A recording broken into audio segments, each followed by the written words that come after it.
कनाईपुर के निर्जन जंगल के पास एक जादुई तालाब था। उस तालाब में समय समय पर अजीब घटनाएं होती रहती थीं, इसलिए कोई भी उसके पास नहीं जाता था। कनाईपुर गांव में राजा विक्रम रहते थे। राजा विक्रम का सपना था कि उनका एक बेटा हो। बेटी होने पर राजा उसे किसी भी हालत में स्वीकार नहीं कर सकते थे। राजा महाराज। आहा, क्या खबर लाई हो दासी, जल्दी बताओ। जरूर मेरा पुत्र हुआ है ना, है ना, है ना? अरे भाई, पुत्र हुआ होगा तो 10 गांव के लोगों को भोज कराऊंगा। राजा महाराज, आपकी बेटी हुई है। आपकी बेटी बहुत ही सुंदर है। इतनी सुंदर तो कोई साधारण लड़की हो ही नहीं सकती। आप इस कन्या से खुश रहें। क्या कहा तुमने? मेरी बेटी हुई है? मैं इस बच्ची को नहीं मानता अपनी औलाद। हमें बेटा चाहिए, बेटा। एक काम करो, तुम इस कन्या को जादुई तालाब में फेंकाओ। अभी इसी समय तुम्हें ये करना होगा, जल्दी करो। लेकिन रानी माँ को होश आने पर क्या कहूँगी? अरे कह देना कि उनका पुत्र मृत हुआ था। महारानी के होश में आने से पहले ही उसे जादुई तालाब में फेंक देना होगा, जल्दी करो। अच्छा, लेकिन राजा महाराज, उस जादुई तालाब पर मैं अकेली नहीं जा सकती।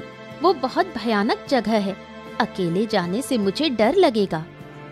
तुम्हें अकेले ही जाना होगा। किसी और को साथ ले गई तो कन्या का समाचार सबको पता चल जाएगा। सबको यह घोषणा करनी होगी कि महारानी का मृत पुत्र हुआ है। समझ गई? जाओ। जैसा आप कहेंगे महाराज। और हाँ, हमारे कहे अनुसार ही काम होना चाहिए। ठीक है महाराज, अब मैं जाऊं? ठीक है, जा सकती हो तुम। उसी गांव में राघव नाम का एक लकड़हारा रहता था। वो अपनी पत्नी मिनती के साथ जंगल के किनारे एक झोपड़ी में रहता था। राघव रोज जंगल में लकड़ी काटने जाता। कभी कभी मिनती भी उसके साथ जाती। और कितनी दूर चलेंगे? आगे तो जादुई तालाब है, वहाँ नहीं जाना चाहिए। हाँ, अरे बस थोड़ा सा और आगे चलो, आने वाला है। चलो चलो चलो, आ जाओ। लकड़ी बेचकर हमारा गुजारा ठीक ठाक चल ही जाता है। अगर हमारा एक बच्चा होता तो हमारी जिंदगी और भी सुखी होती। अरे ऊपर वाले ने हमारे नसीब में संतान नहीं रखी। बच्चे की बात सोचते ही दिल बैठ जाता है। संतान ना हो तो माँ बाप की कोई कीमत नहीं रहती। तुम दूसरी शादी कर लो। अगर दूसरी शादी से बच्चा हो गया तो?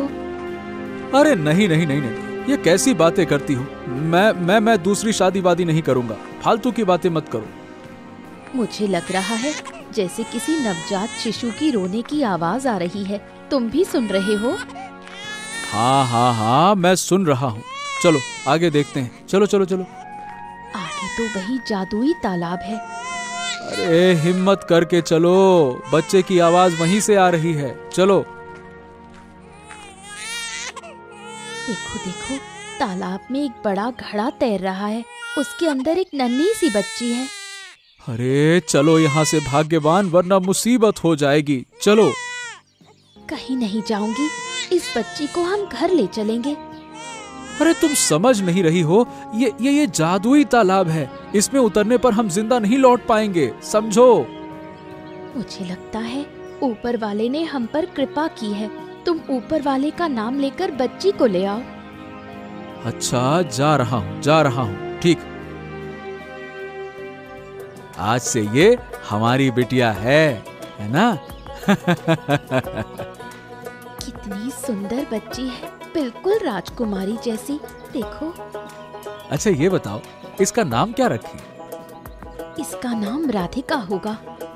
हाँ, आज से राधिका के साथ हमारी नई जिंदगी शुरू होगी। आज हमें लकड़ी काटने की जरूरत नहीं। चलो घर चलते हैं। हाँ चलो।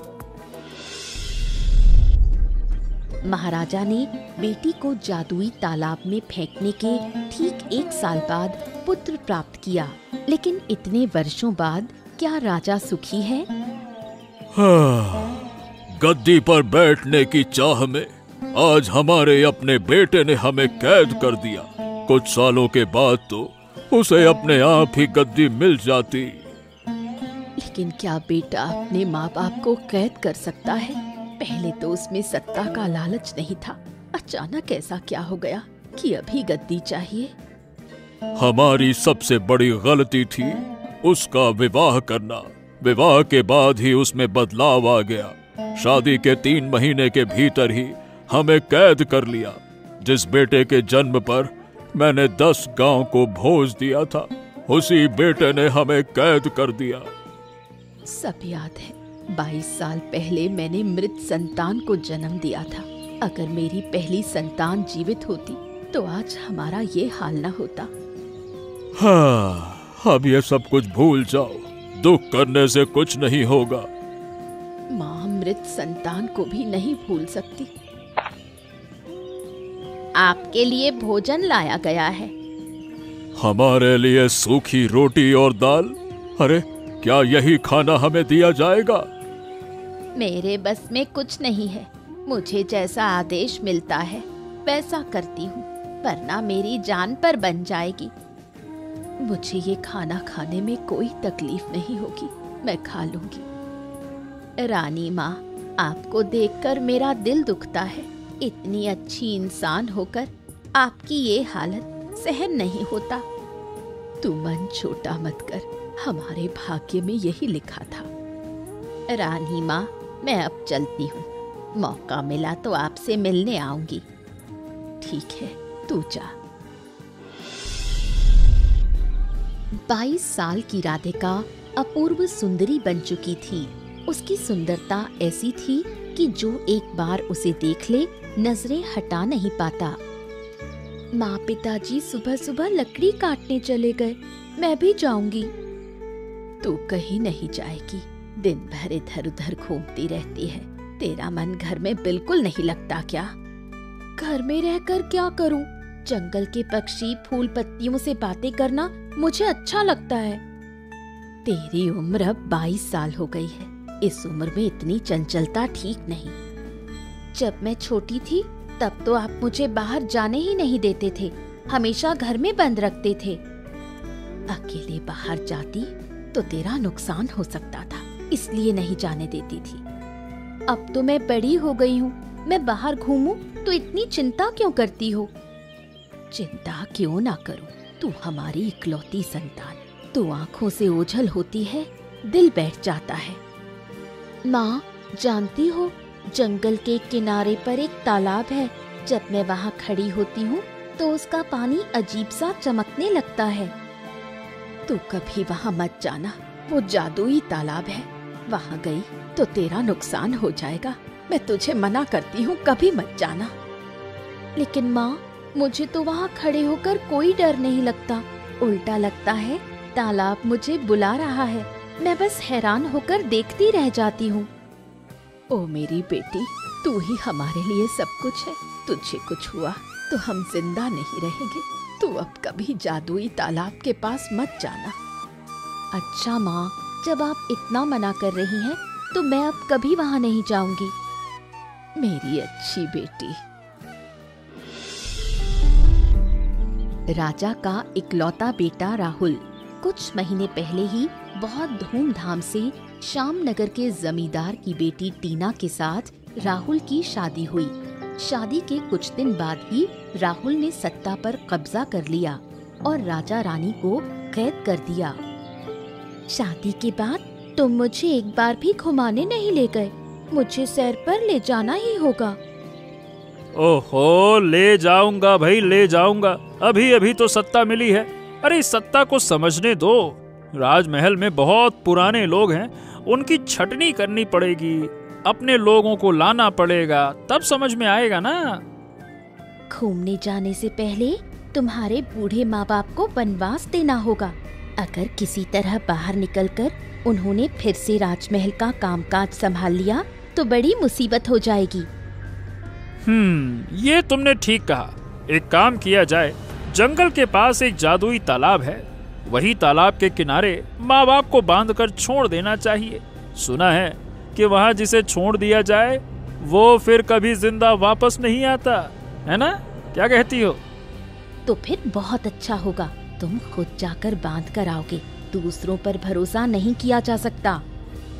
अरे मैं तो जाऊंगा ही, साथ में दासी को भी ले जाना होगा। दासी बहुत वफादार है, जैसा कहा जाएगा वैसा ही करेगी। मेरे पिताजी ने राजमहल का कामकाज देखने के लिए कुछ लोग भेजे हैं। वो कल से काम शुरू करेंगे।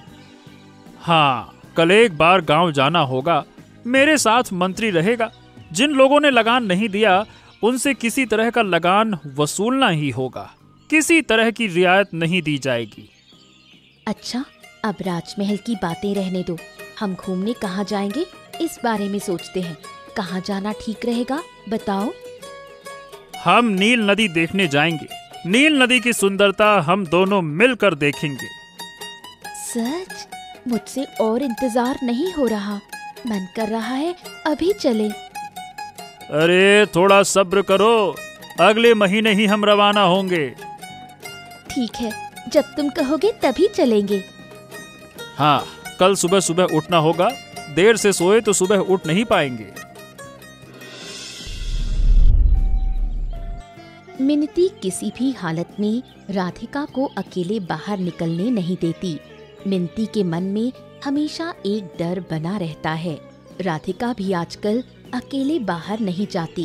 वो अपने पिता राघव के साथ कभी कभी जंगल जाती है। अरे बिटिया रानी, अगर तू मेरे साथ ना भी आती तो चलता। मुझे तो लकड़ी काटने में बहुत समय लगेगा। अब तो इतनी देर क्या करेगी बता। पिताजी, मुझे घर पर बैठे रहना बिल्कुल अच्छा नहीं लगता। मैं भी आपके साथ लकड़ी काटूंगी। बिल्कुल नहीं, लकड़ी काटेगी तो तेरे हाथ में छाले पड़ जाएंगे। पढ़ने दो ना, आपके भी तो हाथों में छाले पड़ते हैं। अच्छा पिताजी, आप लोग मुझे कोई काम क्यों नहीं करने देते? न काम करने देते हो न बाहर जाने देते हो। मुझे तो अच्छा नहीं लगता। अब से मैं खाना पकाऊंगी, घर का काम करूंगी। अरे तू हमारी इकलौती बेटी है, तुझसे हम काम क्यों करवाएंगे? हाँ, आप और माँ कितनी मेहनत करते हैं, लेकिन मुझे कोई मेहनत करने ही नहीं देता। अब आगे नहीं जाएंगे, यहीं आज लकड़ी काटेंगे। तू यहाँ चुपचाप खड़ी रह बस, और कुछ मत करना। पिताजी, मैं थोड़ी देर आगे टहल कर आती हूँ। बेटा बहुत दूर मत जाना, हमको चिंता हो जाएगी, है ना? अच्छा पिताजी, मैं अभी लौट आऊंगी।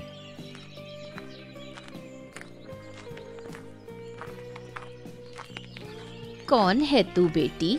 इस जंगल में तो कोई आता नहीं। तेरे जैसी सुंदर लड़की यहाँ। तुझे चलते देख लगता है जैसे चारों ओर उजाला हो रहा है। उधर तो जादुई तालाब है। आप उधर कहाँ गई थी? मेरे पिताजी और माँ मुझे वहाँ जाने नहीं देते। मैं रोज एक बार यहाँ आती हूँ। जादुई तालाब में एक अभागी लड़की की तलाश में आती हूँ, लेकिन अब तक उसका कोई पता नहीं मिला। तू घर लौट जा बेटी। अकेले जंगल में घूमेगी तो तेरा नुकसान हो सकता है।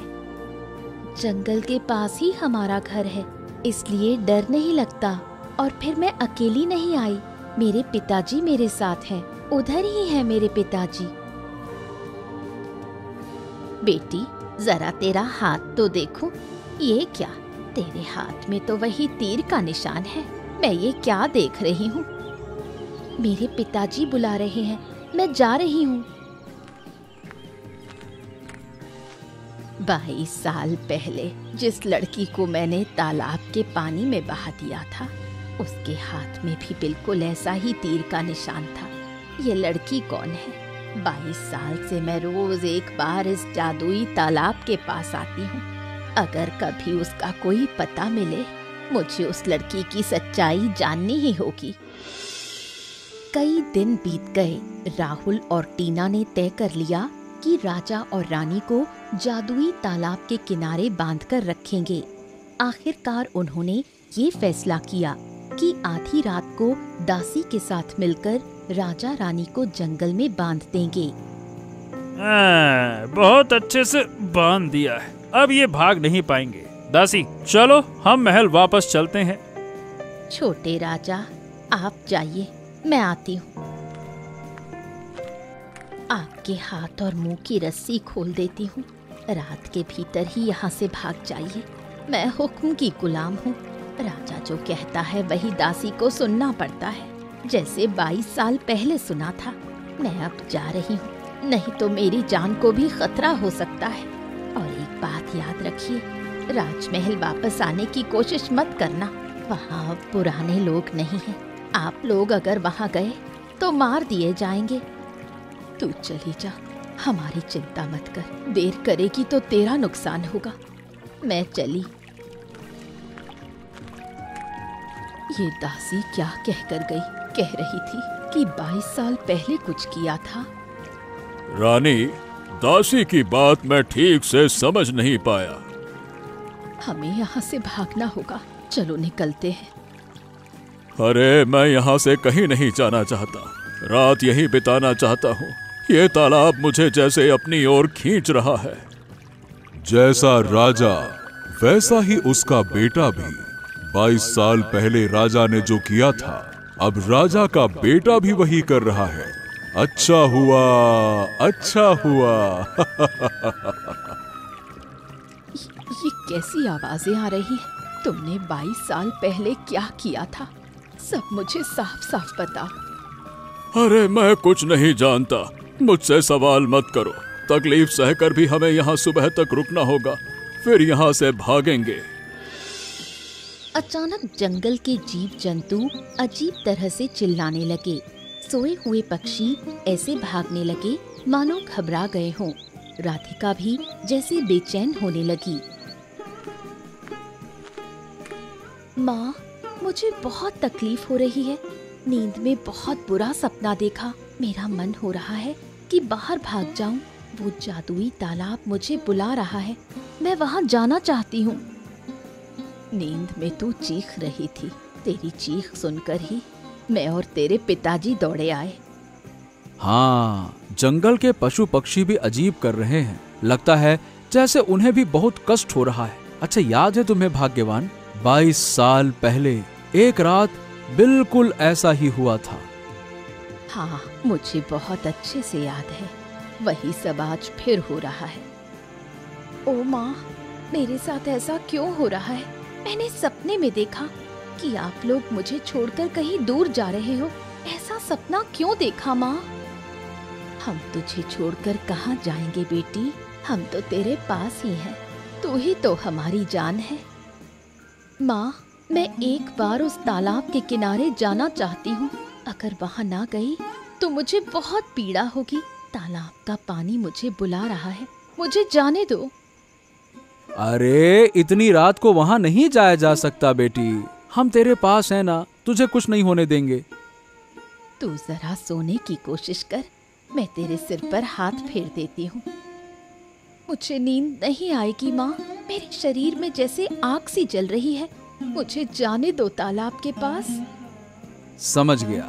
जब तक तालाब ना जाएं, तू ठीक नहीं होगी। चल, हम तीनों मिलकर चलते हैं। चल चल बेटी, हम भी तेरे साथ चलते हैं। चलो।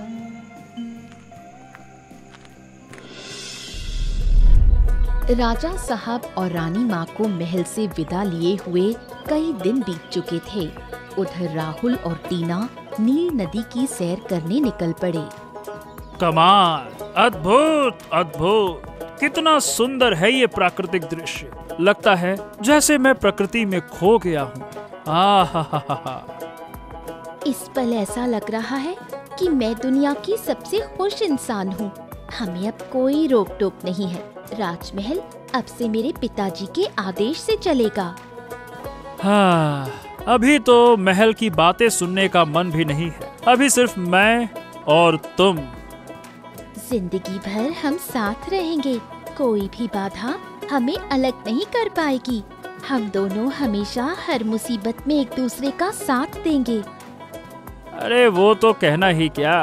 देखो, सूरज कैसे पश्चिम के आकाश में झुक रहा है। लाल किरणें निकल रही हैं। चलो नदी में तैराकी करते हैं। अभी नहीं, इस ढलती शाम में अगर तुम तैरी तो ठंड लग जाएगी। अरे घूमने आए हो और बीमार पड़ गई तो अच्छा लगेगा क्या? हाँ, ये बात तो सही है। अच्छा, आज रात को हम क्या खाएंगे? तुम बताओ, तुम्हें जो अच्छा लगे वही खाएंगे, बताओ।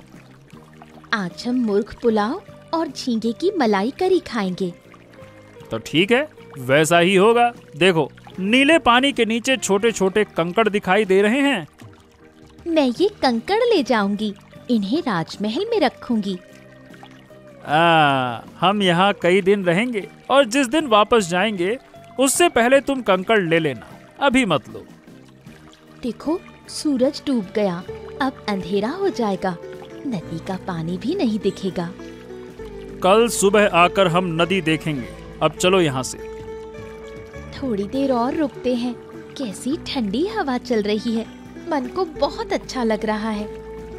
अच्छा ये बताओ, अगर हम सारी रात यहीं बैठे रहें तो कैसा होगा? बहुत अच्छा होगा, मैं यहीं बैठकर रात बिताना चाहती हूँ। तो ठीक है, वैसा ही होगा। कि राजा और रानी तालाब के पास बेहोश पड़े हैं। तीनों मिलकर उन्हें अपने घर ले गए। इस गरीब लकड़हारे के घर में आपको बहुत तकलीफ हो रही होगी, लेकिन क्या करें, इससे बेहतर इंतजाम नहीं कर सकते। हमें कोई परेशानी नहीं है। गरम भात के साथ अंडे की भुर्जी और कलमी साग खाना बहुत अच्छा लग रहा है। तुम लोग भी हमारे साथ खाओ। नहीं नहीं, पहले मेहमानों को खिलाना चाहिए, हम बाद में खाएंगे। बेटी, तेरी बात सुनकर मेरे दिल में अजीब सा एहसास हो रहा है। तेरी सुंदरता मोह लेने वाली है। ऐसा सुंदर इंसान मैंने पहले नहीं देखा। आप तो इस इलाके के राजा रानी हैं, लेकिन आपकी ये हालत कैसे हो गई? हाँ, हमारे बेटे ने हमें इस हाल में पहुंचा दिया। तुम लोग उस रात अगर वहां नहीं पहुंचते तो शायद हमारी जान चली जाती। लेकिन तुम्हारी बेटी की बातें सुनकर दिल को सुकून मिल रहा है, जैसे जादू है उसके चेहरे में। सच है बेटी राधिका, तेरे भीतर कुछ तो है कि तेरी बातों से हमारा मन खुश हो जाता है। आप लोग अच्छे हैं, इसलिए ऐसा लग रहा है। नहीं बेटी, पहले कभी ऐसा नहीं हुआ। अब हमें यहाँ से जाना होगा। कब तक यहाँ रहेंगे? आप कहीं मत जाइए, बाहर निकलते ही आपके साथ अनहोनी हो सकती है। एक बार भी जाने की बात मत कीजिए, जब तक खतरा टल नहीं जाता। आप यहीं रहिए। ठीक है बेटी, तेरी बात हम टाल नहीं सकते। नील नदी की सैर करके राहुल और टीना वापस राजमहल लौट आए। राहुल ने राजमहल का कामकाज भी संभाल लिया, लेकिन अचानक एक हादसा हो गया। शिकार के लिए जंगल में गया राहुल जहरीले सांप के काटने से घायल हो गया।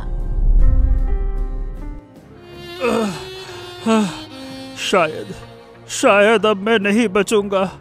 जहर पूरे शरीर में फैल गया है। अरे रे रे रे रे, दर्द बहुत हो रहा है। ये सब पाप का फल है। 22 साल पहले आपके पिता ने पाप किया था और अब आपने। प्रकृति पाप का दंड अवश्य देती है। ये सब क्या कह रही हो? दासी होकर ऐसी बातें कहने की हिम्मत कैसे हुई? मैं जो कह रही हूँ वो सच है। 22 साल पहले रानी ने बेटी को जन्म दिया था, लेकिन बेटी होने के कारण राजा ने उसे जादुई तालाब में फेंक दिया। और छोटे राजा ने क्या किया? राजा और रानी को उसी तालाब के पास बांधकर छोड़ दिया। अब छोटा राजा सांप के जहर से छटपटा रहा है। छोटी रानी, आप भी सावधान रहिए, पाप आपको भी नहीं छोड़ेगा। मैंने महापाप किया है, अपने जन्मदाता माँ बाप को सजा दी। अब समझ रहा हूँ कि पाप किसी को नहीं छोड़ता। दासी, तुम मेरे माँ बाप को ढूंढो। अगर वो जीवित है तो उन्हें वापस ले आओ, ले आओ। आज ही मैं खोज का इंतजाम करूंगी। अगर वो मिले तो उन्हें वापस लाऊंगी। मैं अपने मायके चली जाऊंगी, जहाँ अब नहीं रह सकती। आज ही जाऊंगी, फिक्र से क्या होगा। मेरी इस हालत में तुम जाना चाहती हो? अरे तुम्हें मेरी जरा भी फिक्र नहीं है? यहाँ रहकर मैं कर भी क्या सकती हूँ? अगर मेरे रहने से तुम ठीक हो जाते तो मैं रुकती। तो ठीक है, तुम जा सकती हो, मैं तुम्हें नहीं रोकूंगा, जाओ। राजा और रानी एक दिन चुपचाप लकड़हारे के घर से चले गए। गरीब के घर में दिन प्रतिदिन रहना उन्हें अच्छा नहीं लग रहा था, इसलिए वो वहाँ से निकल पड़े। उनके चले जाने के बाद से राधिका बहुत उदास रहने लगी है। खाना भी नहीं खा रही। जो पहले चंचल थी, अब चुपचाप रहने लगी है।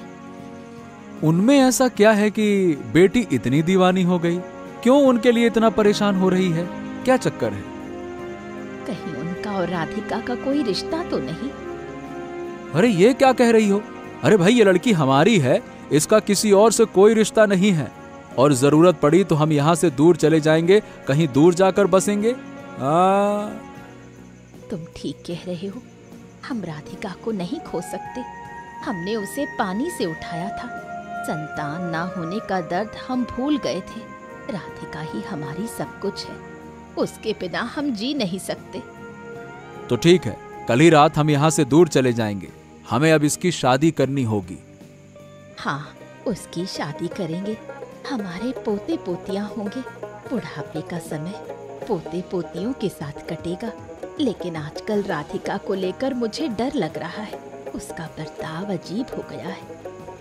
हाँ, सही कहती हो। मुझे भी बहुत डर लग रहा है। आज ही सब सामान समेटना होगा, कल समय नहीं मिलेगा। चलो जल्दी करो। हाँ, सब तैयार करना होगा। लेकिन सोच रही हूँ, राधिका मान जाएगी क्या? इस जंगल के बाहर रह पाएगी क्या? हाँ, बेटी की भलाई के लिए हमें जाना ही होगा। नई जगह पर रहते रहते वो उस जगह को भी पसंद करने लगेगी। भाग्यवान। चलो जल्दी चलो। हाँ, ये तो सही है। चलो हम दोनों मिलकर सामान तैयार करें। चलो चलो चलो चलो। राहुल को सांप के काटने के बाद दासी राजा रानी को बेतहाशा ढूंढती फिर रही थी। पूरे इलाके में खोजा, लेकिन वो कहीं भी नहीं मिले। उधर टीना भी अपने मायके चली गई। इन्हीं दिनों अचानक एक दिन राहुल की मृत्यु हो गई। अरे बेटी, तू यहाँ? ये तो हमारा घर है, लेकिन आप यहाँ कैसे? कई दिनों से राजा रानी को ढूंढ रही हूँ। आज जंगल में खोजते खोजते यहाँ आ गई। वो लोग तो हमारे यहाँ आए थे, फिर बिना कुछ कहे चले गए। अपने माँ बाप को बुला सकती है क्या? हाँ, मैं बुलाती हूँ। माँ, बाबा, बाहर आओ। आप? राजा रानी को मैं ढूंढ रही हूँ, पर कहीं नहीं मिल रहे। उनका इकलौता बेटा राहुल सांप के काटने से मर गया। मरने से पहले वो अपने माँ बाप से मिलना चाहता था, लेकिन वो कहीं नहीं मिले। वो हमारे यहाँ थे, अब कहाँ है हमें नहीं मालूम। मुझे एक सच्ची बात बताएंगे, ये लड़की क्या आपकी बेटी है? आप ये कैसी बातें कर रही हैं? ये हमारी बेटी है, हमारी इकलौती बेटी। आप अब यहाँ से जा सकती हैं। मैं आप लोगों को बहुत पहले से जानती हूँ। जहाँ तक मुझे पता है, आपके कोई संतान नहीं थी। फिर ये लड़की कहाँ से आई? इसके हाथ पर तीर का निशान है। उससे समझ गई कि ये आपकी बेटी नहीं है। अरे आप कैसी फालतू की बातें कर रही हैं? हमें आपकी बात सुनने की कोई इच्छा नहीं है। माँ, बाबा, ये क्या कह रही हैं? मैं आपकी बेटी नहीं। बेटी, तू इनकी बातों पर जरा भी विश्वास मत कर। ये औरत कुछ भी बक रही है। मैं कुछ भी यूं ही नहीं कह रही। आप सच बोलिए। जो सच है वही कह रहे हैं। हाँ, मैं राजा रानी को ढूंढने जा रही हूँ, लेकिन फिर आऊंगी। मैं भी आपके साथ चलूंगी। राजा रानी लकड़हारे के घर से भागकर जंगल में इस पेड़ के नीचे ठहरते हैं। उन्हें लगने लगा कि शायद इसी तरह बाकी जीवन बिताना होगा। अरे रानी, हमने जीवन में जो पाप किया उसकी सजा हमें मिल रही है, लेकिन बेगुनाह होकर भी हमारे साथ साथ तुम भी सजा पा रही हो। हमसे ये बर्दाश्त नहीं होता, नहीं होता। तुमने क्या अपराध किया है?